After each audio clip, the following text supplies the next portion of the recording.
Astrônomos estimam que o diâmetro do universo observável passa de 90 bilhões de anos-luz. Isso é mais do que 800 bilhões de trilhões de quilômetros de uma ponta do cosmos à outra.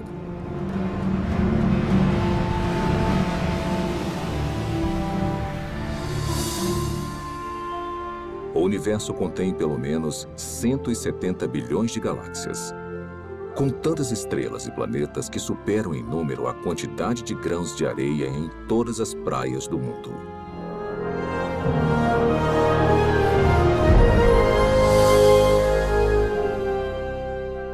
Dentro deste oceano cósmico, uma esfera de água e rochas é lar para mais de 8 milhões de espécies de organismos vivos. Esta realidade inspirou inúmeras especulações, incontáveis teorias e uma pergunta muito intrigante.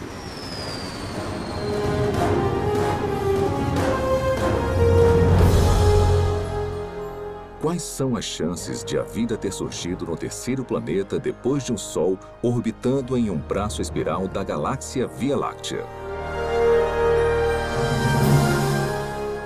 Foi simplesmente um golpe de sorte ou haveriam mais aspectos envolvidos além do acaso e das interações aleatórias entre matéria e energia?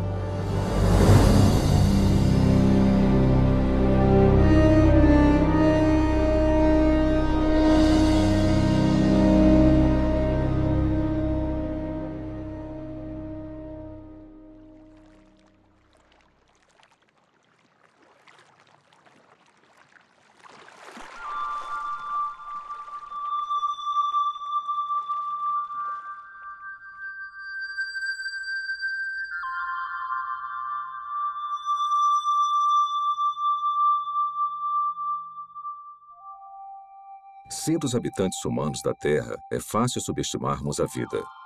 Na verdade, somos mimados por uma abundância.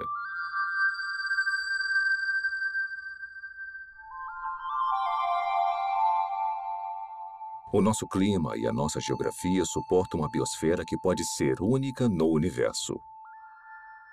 E basicamente não há lugares muito quentes, muito frios ou muito isolados para os organismos vivos prosperarem.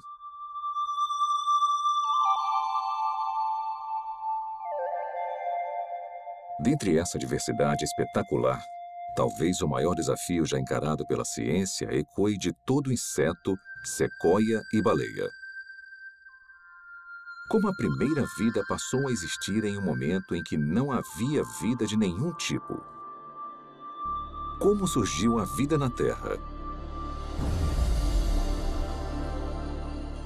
Por onde começar? Tem dezenas de teorias. E dá para perceber que tem uma grande diversidade de pontos de vistas, e muitos são mutuamente contraditórios. Para começar a tentar decifrar o mistério, você precisa fazer suposições sobre o que deve ter acontecido num passado distante. Não há provas diretas, porque não tinha ninguém lá para testemunhar o evento. E não tem praticamente nenhum registro fóssil. O que nós nunca observamos, são compostos químicos sem vida, formando uma célula. Então, temos um campo de pesquisa em que a ação importante já aconteceu.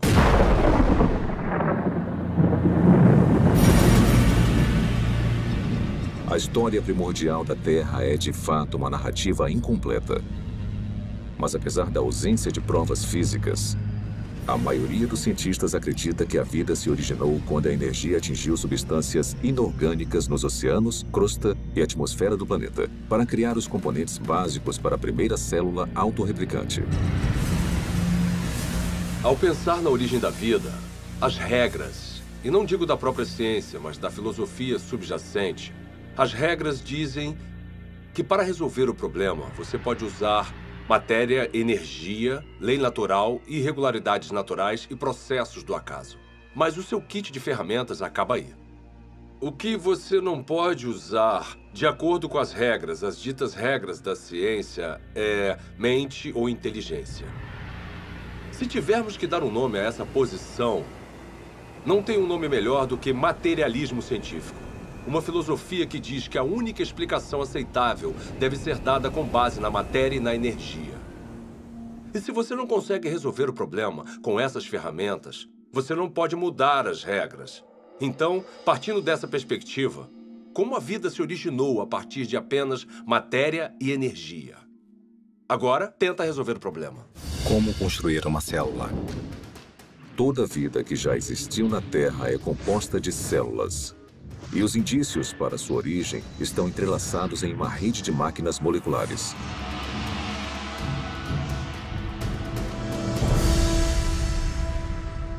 Dentro de uma célula eucarótica moderna, mecanismos biológicos complexos fazem o seu trabalho enquanto estão suspensos em líquido. Não há vida nessas máquinas, mas juntas elas permitem crescimento, movimento, metabolismo e reprodução, as funções vitais da vida.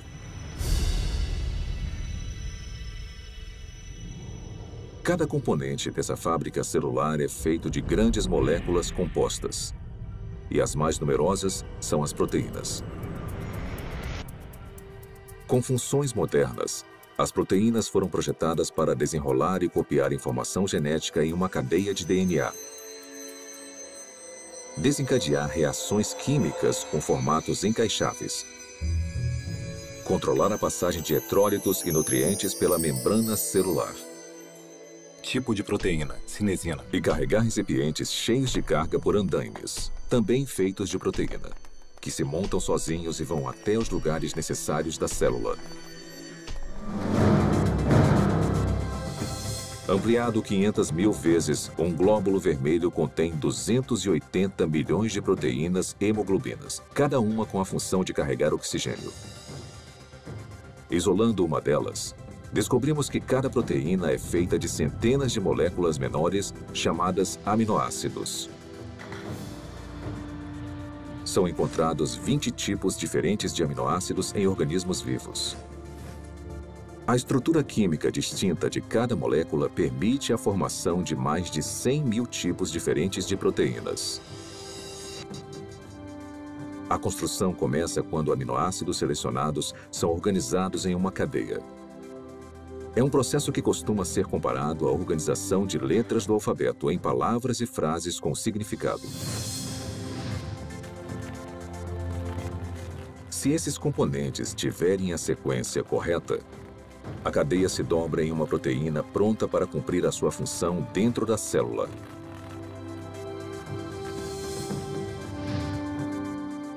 Mas se os aminoácidos forem arranjados na ordem errada, a cadeia não vai se dobrar e eventualmente será destruída.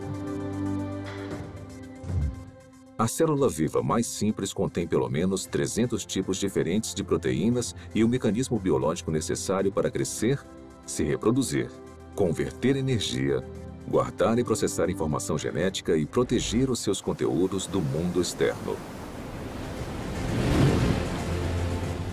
Componentes e funções similares também seriam necessários na primeira célula viva. Agora vamos aplicar essa química básica a uma teoria familiar para a origem da vida. Os cientistas especulam há muito tempo sobre oceanos primordiais cheios de aminoácidos que flutuavam como carrinhos de bate-bate. Talvez algumas dessas colisões aleatórias tenham produzido uma cadeia longa o suficiente para se dobrar em uma proteína. Depois, mais aminoácidos se juntaram a mais cadeias que se dobraram em ainda mais proteínas. Simultaneamente, outras moléculas complexas, incluindo ácidos nucleicos, gorduras e açúcares, também se juntaram para formar componentes essenciais. Então, sem previdência ou direção, a combinação certa de moléculas se juntou de alguma forma nessa sopa química para formar uma membrana que envolvia todas as máquinas específicas necessárias para uma célula autorreplicante. E pronto! Vida a partir de uma matéria não viva. Tudo parece tão plausível. O problema é que, na Terra primitiva, a complexidade interna necessária para sobreviver seria enorme. Porque a vida, como a conhecemos, é caracterizada por máquinas celulares e muitas delas. E se você tirar esse hardware essencial, a célula deixa de existir, porque chega um momento em que ela não consegue se simplificar mais e ainda existir. Uma simplificação maior seria a morte. Costumamos ouvir críticas como: você não pode projetar a biologia celular moderna no passado, porque o que quer que tenha sido a primeira célula, ela era mais simples do que o que vemos hoje. Tudo bem, eu posso entender isso como uma premissa. Descreva então a primeira célula. Membrana celular. Para ser a célula viva, você precisa de uma barreira, uma membrana que a proteja do resto do ambiente. Essa membrana precisa permitir seletivamente a passagem de nutrientes específicos e matérias-primas necessários para combustível e energia. Você também vai guardar grandes quantidades de informação genética em cadeias de espiral de DNA. Essas instruções detalhadas para a vida são copiadas com uma precisão notável. Então, em fábricas chamadas ribossomos, essa informação é convertida em cadeias de aminoácidos e proteínas. Replicação celular. Por fim, você vai estar equipado com tudo o que precisa para reproduzir as gerações futuras de células. Essas funções básicas são realizadas por todos os seres vivos. São, de certa forma, características do que significa estar vivo. Então, seja uma célula do passado, uma célula bem simples, ou uma célula mais complicada de hoje em dia, não faz diferença, ela vai precisar realizar essas funções. Grande parte dos químicos acredita, assim como eu, que a vida surgiu espontaneamente, a partir da mistura de moléculas na terra prebiótica. Como? Eu nem imagino. George Whiteside, químico, Universidade Harvard. Apesar dos assombrosos obstáculos, a noção de que componentes químicos básicos se organizaram para formar uma célula viva é sugerida no mínimo 150 anos. Em 1871, Charles Darwin escreveu uma carta na qual descreveu um pequeno lago morno com todos os componentes químicos certos para criar a vida. Meio século depois, o bioquímico russo Alexander Oparin expandiu as ideias de Darwin. Em seu livro A Origem da Vida, ele teorizou sobre uma sopa primordial e uma progressão gradual de uma química simples até uma célula viva. Então, em 1952, essa hipótese foi testada.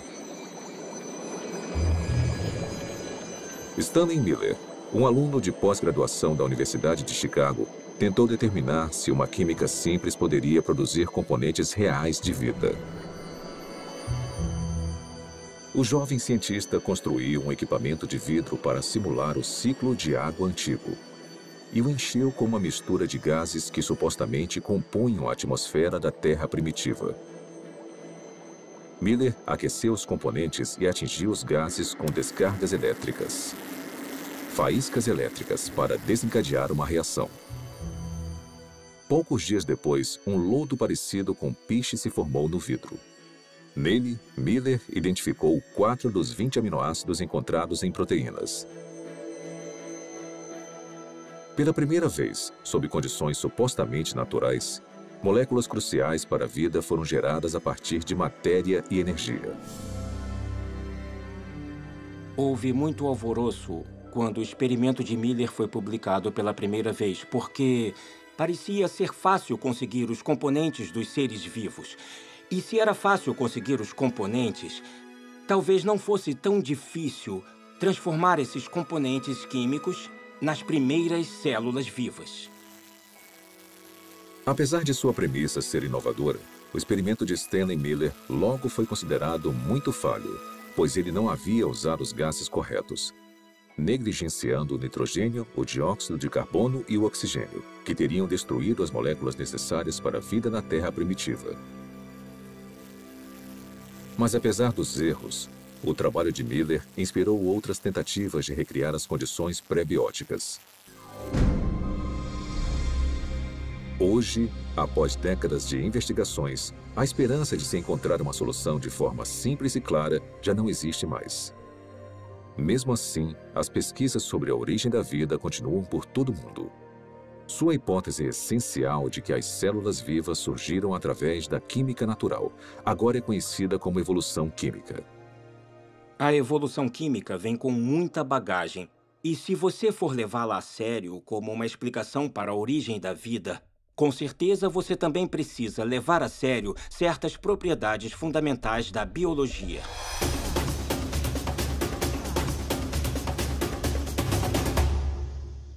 As moléculas envolvidas na vida não têm inteligência, não têm previdência. Elas não têm como saber o que precisam fazer depois para então conseguirem se transformar em química orgânica. Se eu colocar aminoácidos em um tubo de ensaio no meu laboratório, mesmo se eu esquentar e misturar muito bem, e fizer isso por 100 anos, 1000 anos, 10.000 anos ou 1 milhão de anos, nada aconteceria. Aminoácidos, nucleotídeos, lipídios. Sozinhos, eles não representam a vida. São inertes. Não se reproduzem, não guardam informações. De certa forma, são ingênuos. Eles não acordaram um dia e falaram: "Ei, vamos nos juntar e construir uma célula que consiga se replicar." Isso não aconteceu. A química por si só é indiferente ao fato de algo estar vivo ou morto. A seleção natural não funciona para criar a primeira célula porque a seleção natural não consegue operar em nada a não ser que tenha alguma forma de herdar e monitorar mudanças e de escolher o melhor sobrevivente para avançar. Para ter alguma seleção, são necessárias células. Então, se você quer explicar a origem das células, você não pode usar a seleção. Porque a seleção exige a existência da mesma coisa que você está tentando explicar. A seleção natural tem que funcionar sobre uma célula que tenha um sistema genético e que seja capaz de se reproduzir. Sem isso, a seleção natural é completamente irrelevante. A auto-organização é a ideia de que os componentes químicos podem se organizar sozinhos de forma a se transformarem em objetos ricos em informações e com um propósito. As moléculas e os átomos podem se auto-organizar em um certo sentido. O sal seria um exemplo. No sal, tem íons de sódio e de cloreto, e eles interagem uns com os outros porque têm cargas positivas e negativas. Então, essa afinidade natural leva à formação de cloreto de sódio, cloreto de sódio, cloreto de sódio, que pode se compactar de uma forma estereotipada para criar um cristal. Os cristais de sal são a mesma coisa, repetida várias e várias vezes. Se um cristal de sal fosse um livro, seria um livro com uma palavra só. Geometrias com repetições regulares como essa não carregam um tipo certo de informação. Informação que você precisaria para criar uma proteína. A sequência que vemos em uma proteína é altamente irregular. Não tem como prever qual vai ser o próximo aminoácido com base nos que já apareceram. Então, a auto-organização que nós observamos no mundo natural é o tipo de processo errado para a construção das estruturas ricas em informações dos seres vivos. Quando você elimina a seleção natural e a auto-organização e percebe que as moléculas não têm a habilidade de pensar ou se programar de forma alguma, o acaso volta à questão. E os cientistas odeiam o acaso como explicação para a origem da vida. Acaso? Por que o acaso é uma opção tão insatisfatória?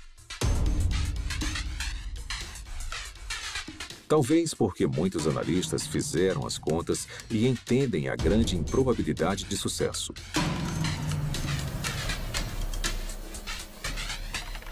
O acaso é definido como o elemento desconhecido e imprevisível em qualquer evento que não tenha um motivo atribuível ou orientação de uma lei natural ou de um agente inteligente. Desde o século XVII, uma ferramenta foi utilizada constantemente para prever o resultado de tais eventos. Se chama probabilidade matemática. De forma bem simplificada, é assim que a teoria funciona. Quando você atira uma moeda e escolhe cara, a probabilidade de você acertar é de 50%, ou uma probabilidade de 1 sobre 2. Se atirar 2 moedas, a probabilidade de tirar cara 2 vezes simultâneas é de 1 sobre 4. 3 moedas e 3 caras em uma única tentativa? 1 sobre 8. Sempre que adicionamos mais uma moeda, a probabilidade de sucesso, nesse caso, tirar só cara na mesma jogada, é reduzida exponencialmente por um múltiplo de 2. Então, se 10 moedas forem atiradas, a probabilidade de tirar cara 10 vezes é de 1 sobre 2 elevado à 10ª potência ou menos de uma chance a cada 1000.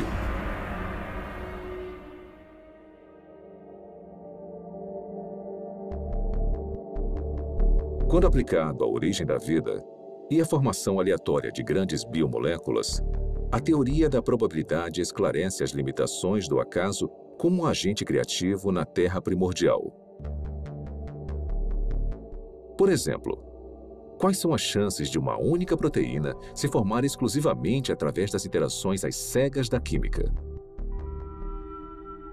O nosso alvo é uma molécula menor do que a média, composta de 150 aminoácidos alinhados para garantir uma cadeia dobrada.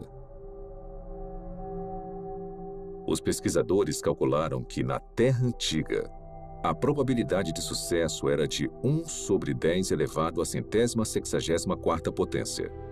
Ou seja, uma cadeia de proteína corretamente sequenciada a cada 100 milhões de trilhões de trilhões de trilhões de trilhões de trilhões de trilhões de trilhões de trilhões de trilhões de trilhões de trilhões de trilhões de trilhões de tentativas fracassadas.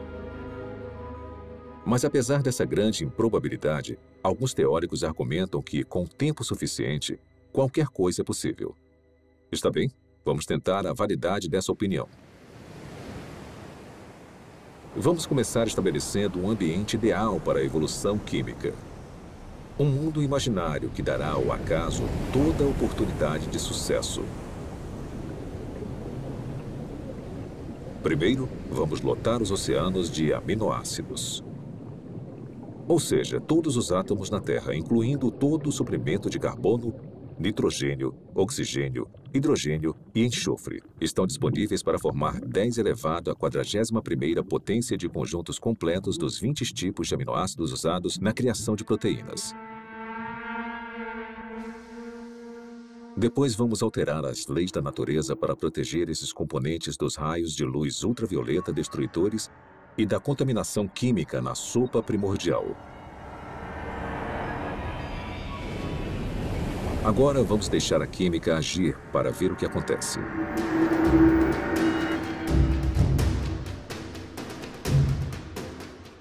Os aminoácidos começam a se juntar furiosamente. No nosso experimento, uma cadeia inteira com 150 unidades se forma sozinha em apenas 1 segundo. Como os 20 tipos de aminoácidos estão disponíveis, na maioria dos lugares, há uma probabilidade de 5% ou de 1 sobre 20 da molécula correta se alinhar na cadeia.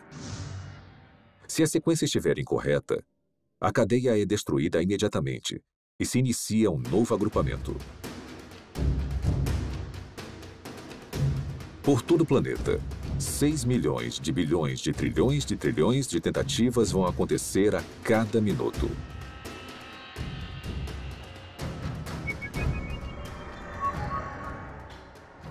Ou seja, em 4,6 bilhões de anos, a idade mais antiga estimada da Terra, o número de cadeias que não se dobram vai passar de 10 elevado à 58ª potência. É uma quantidade espantosa, mas não chega nem perto de 10 elevado à 164ª potência. Aproximadamente as tentativas necessárias para se criar uma proteína de 150 aminoácidos por acaso. Então, se a química não direcionada não consegue criar a nossa cobiçada molécula durante toda a história da Terra, quanto tempo teria sido necessário? Para descobrir, vamos fazer um passeio. Vamos começar construindo uma ponte que percorra o diâmetro do universo observável. Uma distância de mais de 90 bilhões de anos-luz. Depois, vamos colocar uma ameba em uma extremidade da ponte. Esse organismo unicelular vai viajar a velocidade espontaneamente de 30 centímetros por ano. Começar. Enquanto esperamos uma proteína se formar por acaso, a ameba se arrasta por mais de 5 bilhões de anos para cruzar todo o universo e depois voltar. Mas esta corrida está só começando. A ameba sai de novo. Consegue chegar à outra extremidade do cosmos e depois volta para casa. Mesmo assim, nenhuma proteína funcional está à vista. Para a próxima viagem, vamos incluir uma carga, um único átomo.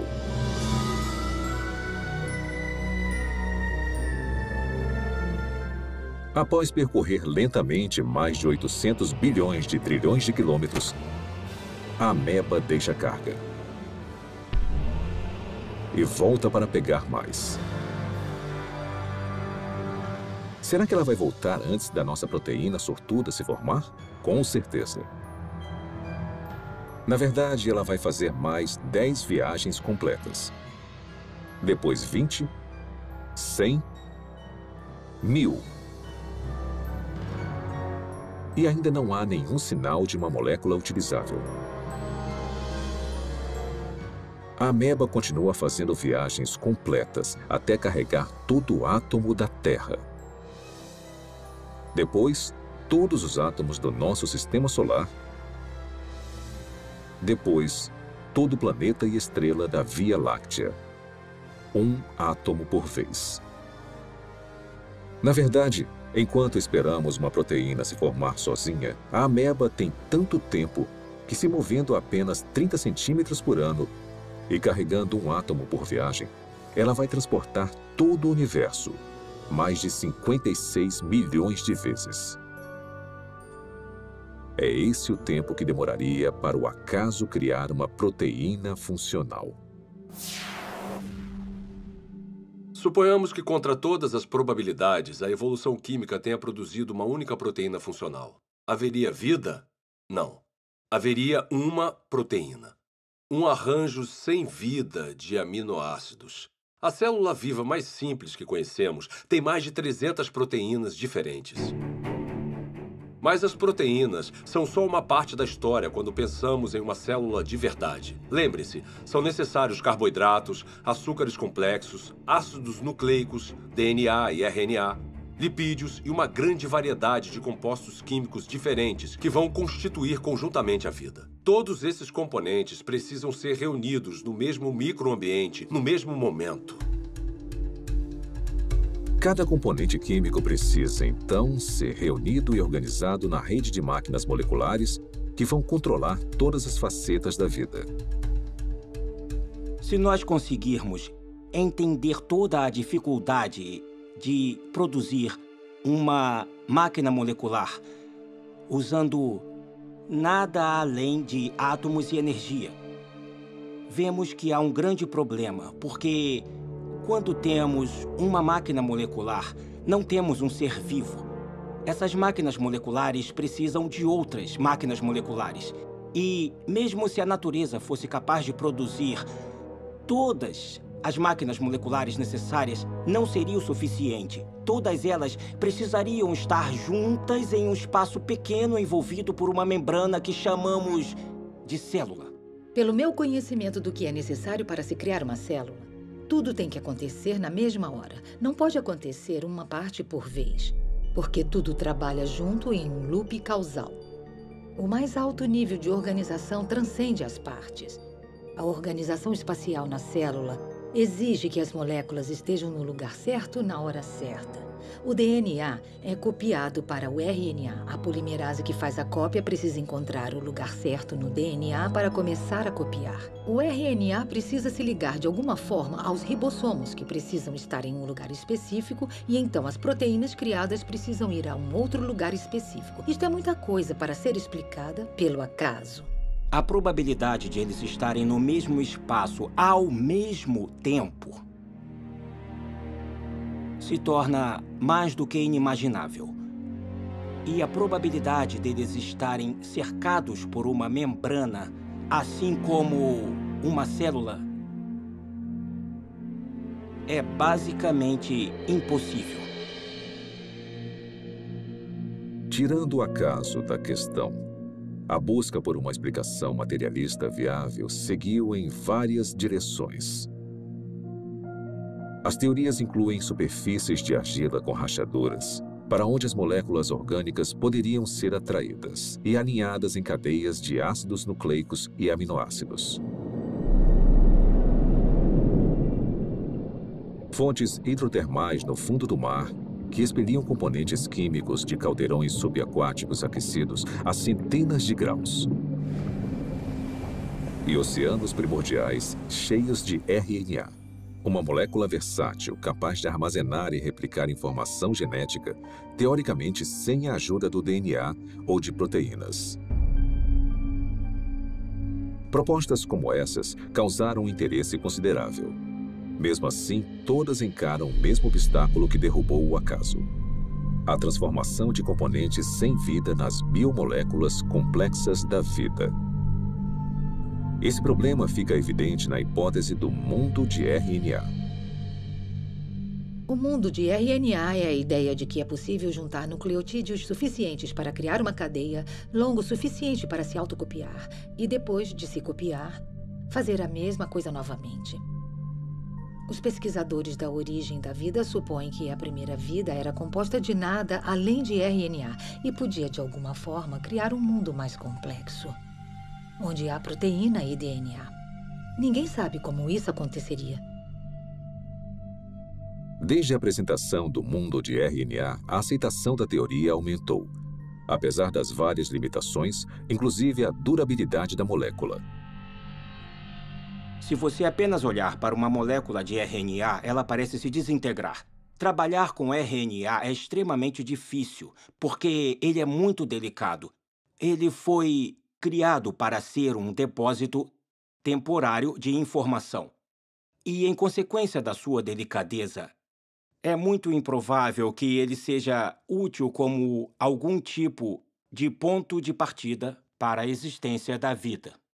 Então, o RNA não pode preceder a primeira célula porque precisa estar dentro de um ambiente celular para ficar estável, para ser copiado e para ser útil. Hoje em dia, moléculas de RNA são criadas em condições de laboratório. Para muitos bioquímicos, essas cadeias sintéticas de ácidos nucleicos são pelo menos uma confirmação parcial de que a evolução química criou a vida na Terra primordial. Para criar RNA no laboratório, você precisa limpar as superfícies, limpar as pipetas, usar luvas especiais e deixá-lo coberto. E depois torcer para não haver contaminação, porque se houver, o RNA já era. Depois, você precisa resolver o problema do sequenciamento. Então, você precisa de cientistas trabalhando duro para sequenciar o RNA, tentar combinações diferentes e encontrar uma que possa se copiar. Depois, você precisa ter uma cadeia complicada de RNA, que consiga funcionar como a herança e como a enzima no sistema. E as maiores mentes do mundo estão trabalhando nisso, mas ainda não conseguiram resolver o problema. Refletindo sobre a origem da vida e as implicações do RNA sintético, o químico Robert Shapiro observou: a falha nesse tipo de pesquisa não é a química. A falha é a lógica de que o controle experimental de um laboratório moderno estaria disponível na Terra primordial. Na verdade, as chances contra o RNA se formar sozinho são astronômicas.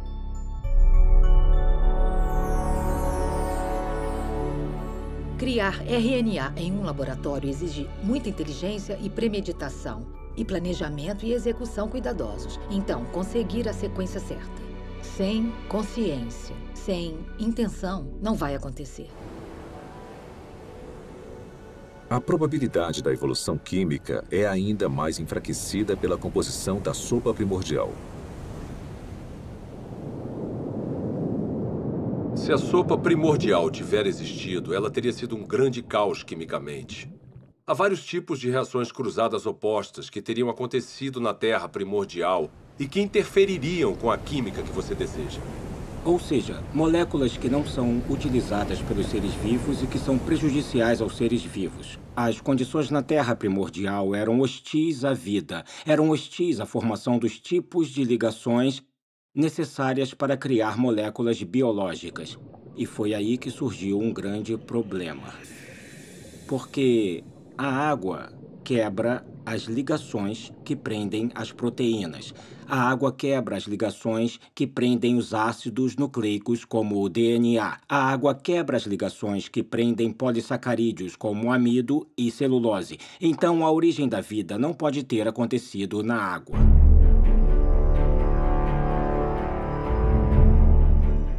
Encarando desafios intransponíveis na Terra, alguns cientistas expandiram as fronteiras de suas buscas. Em 1976, o biólogo vencedor do Prêmio Nobel, Francis Crick, propôs uma alternativa radical para a origem da vida. Crick sugeriu que o nosso planeta foi semeado com organismos microscópicos, que foram transportados de outra parte do universo, por uma civilização alienígena. Essa teoria é chamada de panspermia. 5 anos depois, o físico Fred Hoyle ofereceu uma versão modificada de panspermia, quando teorizou que as cadeias de DNA haviam sido criadas por uma inteligência de uma galáxia distante e se espalharam como sementes de dente de leão em um dia de ventania. Parte desse material genético chegou na Terra. Outra versão da teoria, popularizada pela Rocha de Marte, um meteorito descoberto na Antártida, afirma que micróbios evoluíram em outro lugar da galáxia e vieram até a Terra, em cometas e asteroides. De alguma forma, podemos falar que a panspermia é um abandono da ciência, porque ela coloca o problema além da examinação. Se a ciência nos diz que a vida provavelmente não começou a existir por conta própria aqui na Terra, então deve ter vindo de outro lugar. Mesmo que pareça um filme de terror ruim dos anos 1950, veio do espaço sideral. Se eu não consigo explicar a vida no planeta Terra, porque, digamos, a atmosfera necessária é geologicamente implausível ou porque eu não consigo a quantidade suficiente de moléculas biologicamente relevantes, esses problemas vão existir em qualquer outro planeta onde postularmos que a vida se originou. Não podemos apagar esses problemas mudando de lugar para outra parte da galáxia. Resumindo, a panspermia não resolve o problema da origem da vida, só o joga para outro local. As falhas da panspermia levaram alguns pesquisadores a uma teoria que vai além da astronomia convencional: o multiverso. De acordo com essa hipótese, o nosso universo não é único. Em vez disso, bilhões ou trilhões de universos foram gerados por um processo natural desconhecido. E conforme as oportunidades aumentaram exponencialmente, as chances impossíveis se tornaram prováveis. Até que, inevitavelmente, com o tempo, a combinação certa de matérias-primas, ambiente, leis da natureza e uma grande dose de sorte produziram as moléculas e máquinas biológicas necessárias para a primeira célula viva. Em outras palavras, em um vasto e teórico oceano de universos, alguém tinha que ganhar a loteria cósmica, e fomos nós. Quando eu leio algum livro sobre a origem da vida que considera alguma proposta para a formação, como digamos, de RNA ou proteínas, e até o autor admite que é quimicamente implausível, eu me pergunto como ele se meteu nesse pepino. Propor um caminho implausível para uma coisa que, para o mundo todo, parece ser planejada. Será que o materialismo científico é provavelmente falso? Ele se meteu nisso porque uma filosofia disse a ele. É a única resposta aceitável. E nesse impasse, eu quero falar ao autor, olha, você sabe que é implausível, eu sei que é implausível. O motivo de ter chegado até aqui, parado na beira desse penhasco que cai na implausibilidade, é porque bem lá atrás, você decidiu que só uma explicação materialista faria sentido. Quantas explicações diferentes e fracassadas dentro da caixa materialista nós precisamos ter antes de decidir que talvez precisemos sair agora dessa caixa. Talvez precisemos de outro tipo de explicação. Quando analisamos as várias teorias científicas, teorias da física, teorias da química, teorias sobre a formação de estrelas, essas teorias são sobre o mundo lá fora. Mas quando falamos sobre a origem da vida, estamos falando de uma teoria que nos envolve. O lugar de onde viemos, nossas origens definitivas, nossas visões de mundo, nossas filosofias, nossa ciência, tudo está ligado. E isso separa a pergunta sobre a origem da vida de todas as outras perguntas na ciência. A ciência natural não está desconectada de tudo o que sabemos ou acreditamos sobre o mundo. Então, uma pergunta limitada e aparentemente técnica, como o RNA surgiu, pode acabar se ligando no tecido da realidade a uma pergunta muito diferente, como, será que Deus existe? Deus é possível? É possível que Deus seja real? Se a vida, com toda a sua riqueza, não surgiu através de um processo estritamente físico ou natural, precisamos ter indícios disso. E eu acho que a origem da vida é o ponto central em que muita coisa acaba mudando. Eu olho para a natureza como um ser humano curioso e me pergunto, na minha visão, quais são os indicadores normais de inteligência? Eu os vejo na vida? E a resposta é, sim, em abundância. O que vemos nos sistemas biológicos é maravilhoso, é lindo, é elegante e quanto mais aprendemos sobre biologia, mais óbvio é o design. Quando eu comecei a me envolver com o design inteligente, tinha gente postando coisas na internet e falando: eu me formei no MIT e fui para a Universidade de Washington e pós-doutorado em Harvard. E elas falavam coisas como, ela era inteligente. O que aconteceu? Na verdade, o materialismo coloca vendas nos olhos da ciência e nós deixamos passar o que é mais significativo no mundo. Então, esse é um ótimo momento para ser uma cientista, porque nós temos a oportunidade de ver as coisas com novos olhos. A inteligência é extremamente útil como uma forma de explicar a origem da vida que realmente faça sentido com o que observamos na natureza. A natureza parece ter sido criada. A vida pode ter sido criada. O design, a inteligência, explicam as coisas como toda a informação que vemos dentro de uma célula.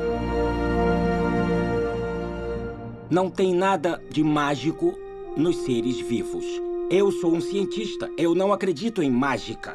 Eu acredito em mecanismos e causas que são suficientes para atingir o fenômeno que eu observo.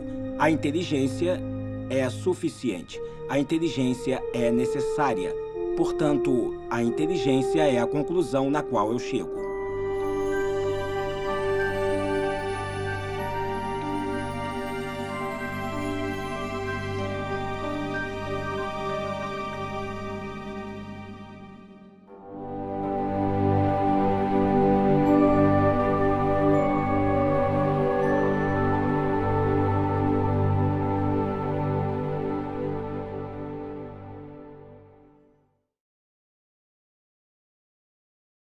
Espero que tenham gostado de A Origem. Foi animador fazer parte de um projeto que chega ao cerne das grandes perguntas que influenciam profundamente a nossa visão de mundo de várias formas. Como a vida surgiu? Será que as interações entre matéria e energia produziram as primeiras células? Ou será que a vida só é explicável como sendo a criação especial de Deus? Nos últimos 30 anos, tecnologias espetaculares permitiram que os pesquisadores descobrissem e visualizassem a rede complexa de máquinas biológicas que trabalham dentro de cada célula viva. Esse conhecimento inspirou o desenvolvimento de um caso científico, convincente para o design inteligente e para a origem da primeira vida. É um caso baseado puramente em provas, lógica e razão. Agora queríamos mostrar um pequeno vídeo que explica os princípios básicos dessa teoria, que algum dia pode revolucionar a forma como a ciência é praticada, ensinada e entendida por todo o mundo.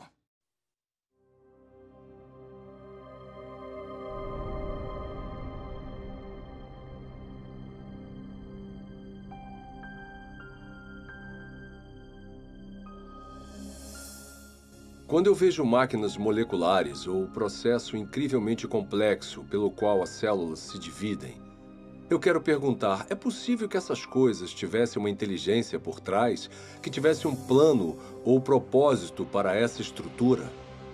A ciência precisa ser uma busca pela verdade sobre o mundo. Não devíamos pré-julgar o que pode ser verdade. Não devíamos dizer, eu não gosto dessa explicação, então vou deixar de lado. Em vez disso, quando encontramos um mistério na natureza, precisamos pensar em toda a causa possível que possa explicar esse mistério. Um dos problemas que eu tenho com a teoria evolucionista é que ela descarta forçadamente um tipo de causa antes mesmo que as evidências mostrem alguma coisa. E a causa descartada é a inteligência. Desde o final do século XIX, desde a época de Darwin, na verdade parcialmente devido ao que Darwin escreveu em A Origem das Espécies, os cientistas passaram a aceitar uma convenção, uma definição de ciência que excluía a possibilidade do design como uma explicação científica. E essa convenção tem um nome, se chama naturalismo metodológico. Isso significa que para ser científico, você precisa se limitar às explicações que envolvem apenas causas naturais. Você não pode definir a inteligência como uma causa.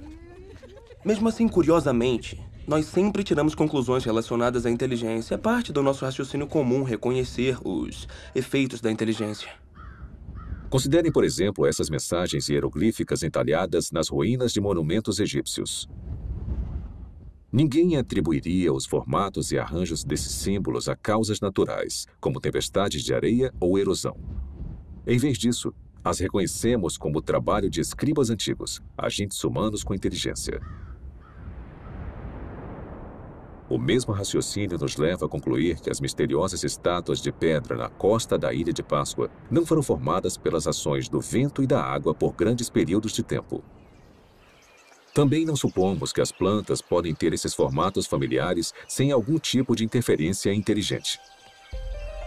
É claro que fazemos essas inferências o tempo todo.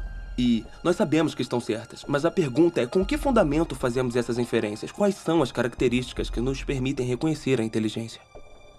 Recentemente, em um livro sobre a inferência do design, o matemático William Dembski fez um grande avanço na compreensão do raciocínio do design. Dembski identificou as características específicas dos artefatos que nos fazem reconhecer uma atividade inteligente prévia.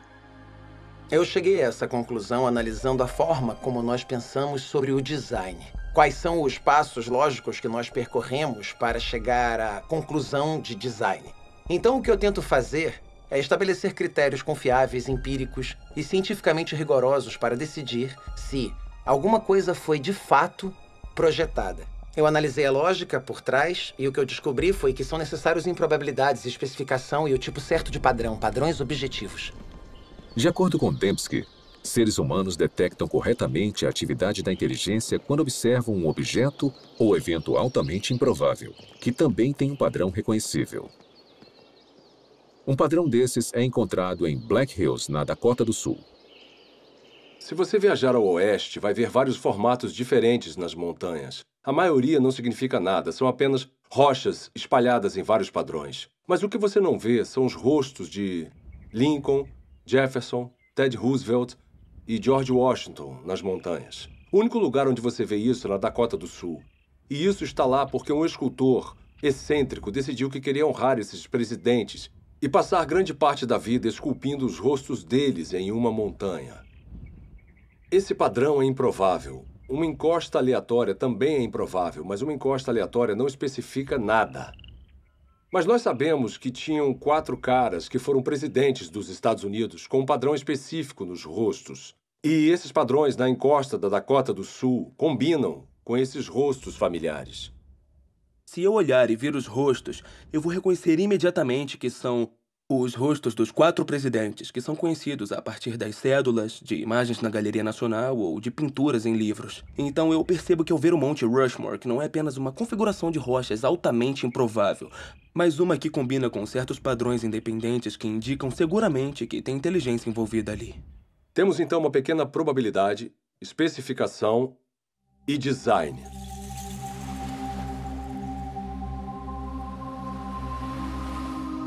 Em uma praia, outro padrão improvável gravado na areia ilustra como nós detectamos o design. Ninguém inferiria que essa mensagem foi escrita pelo movimento das ondas. Em vez disso, devido às características desse padrão, nós identificamos as palavras como produtos da inteligência. Esse arranjo improvável também está de acordo com um certo padrão independente. Ou seja, o formato das letras que nós reconhecemos do alfabeto latino e as palavras que nós conhecemos do nosso vocabulário. Então, a improbabilidade do arranjo, mais o fato dele estar de acordo com um certo padrão independente, é o que nos faz saber que é um design. Essa ilustração sugere que os critérios de William Dembski para a identificação do design, baixa probabilidade e especificação são essencialmente equivalentes à informação. O tipo de informação presente não apenas em imagens, textos escritos e sequências numéricas, mas também presente em softwares e em sinais de rádio.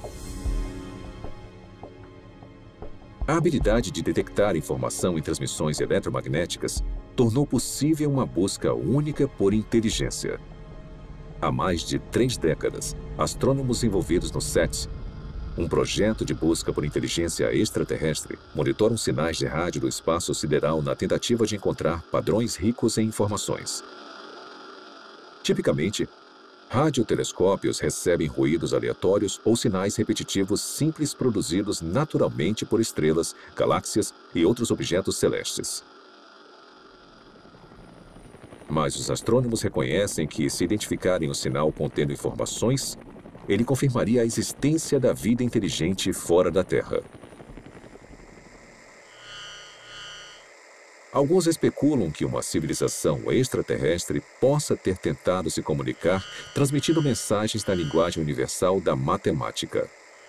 Talvez usando um padrão reconhecível, como uma série de números primos. Isso não acontece por acaso. São necessários complexidade ou improbabilidade, vários números primos e também ter um padrão. E tem que ser o tipo de padrão certo, não um padrão que você está impondo. É um padrão que existe objetivamente. Até hoje, a pesquisa do SETI falhou em detectar qualquer padrão ou informação que indicaria que há inteligência em uma galáxia distante. Mas em outro universo, mais próximo de nós, cientistas descobriram uma gama de informações dentro do núcleo da célula viva. O DNA tem uma estrutura ideal para carregar informação. Nos A's, C's, T's e G's, as bases da dupla hélice do DNA, há o potencial para armazenar uma grande quantidade de informação. Na verdade, não há nenhuma entidade no universo conhecido que armazene e processe mais informação de forma mais eficiente do que a molécula de DNA. Um conjunto completo do DNA humano tem 3 bilhões de caracteres individuais. Análises das regiões codificadoras da molécula de DNA mostram que seus caracteres químicos têm um arranjo específico que lhes permite transmitir instruções ou informações detalhadas, como letras em uma frase com significado ou dígitos binários em um código de computador. Bill Gates disse que o DNA é como um programa de computador, mas muito mais complexo do que os que nós conseguimos criar. Se você pensar sobre isso, mesmo que por um minuto, é uma observação altamente sugestiva, porque nós sabemos que o Bill Gates não usa vento, erosão ou um gerador de números aleatórios para criar um software. Na verdade, ele usa engenheiros inteligentes, engenheiros de software. Então, tudo que sabemos com base na nossa experiência sugere que os sistemas ricos em informação são criados a partir do design. Mas o que pensar sobre o fato de que há informação na vida? Em toda célula viva de todo organismo vivo. Esse é o mistério fundamental de onde vem essa informação? Nos últimos 15 anos, o filósofo e cientista Stephen Meyer trabalhou para responder a essa pergunta. Meyer criou um argumento para desmontar que o design inteligente é a melhor explicação para a origem da informação necessária para criar a primeira célula viva. A informação que a molécula de DNA usa. Faz parte da nossa base de conhecimento o fato de agentes inteligentes poderem criar sistemas ricos em informações. Então, o argumento não se baseia no que não sabemos, mas sim no que nós sabemos sobre a estrutura de causa e efeito do mundo. Sabemos que, até agora, não há uma explicação naturalista. Nem uma causa natural que produza informação, nem seleção natural, nem processos de auto-organização e nem o puro acaso. Mas nós sabemos de uma causa que é capaz de produzir informação, que é a inteligência. Então, quando as pessoas inferem o design a partir da presença de informação no DNA, estão fazendo na prática o que se chama nas ciências históricas de uma inferência à melhor explicação. Quando encontramos um sistema rico em informações na célula, na molécula de DNA especificamente, podemos inferir que a inteligência teve um papel na origem desse sistema, mesmo não estando lá para observar o surgimento do mesmo.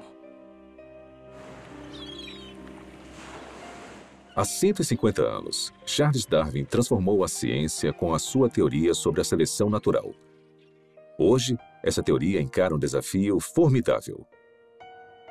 O design inteligente provocou uma descoberta e um debate intenso sobre a origem da vida na Terra. E para um número cada vez maior de cientistas, ele representa um paradigma. Uma ideia com o poder de, mais uma vez, redefinir os fundamentos do pensamento científico. Durante o século XIX, os cientistas acreditavam que haviam duas entidades fundamentais, matéria e energia. Mas conforme entramos no século XXI, tem uma terceira entidade fundamental que a ciência precisou reconhecer, que é a informação. Então, à medida que encontramos a biologia da era da informação, cresce a suspeita de que o que vemos na molécula de DNA é, na verdade, um artefato da mente, um artefato da inteligência. Uma coisa que só pode ser explicada através do design inteligente.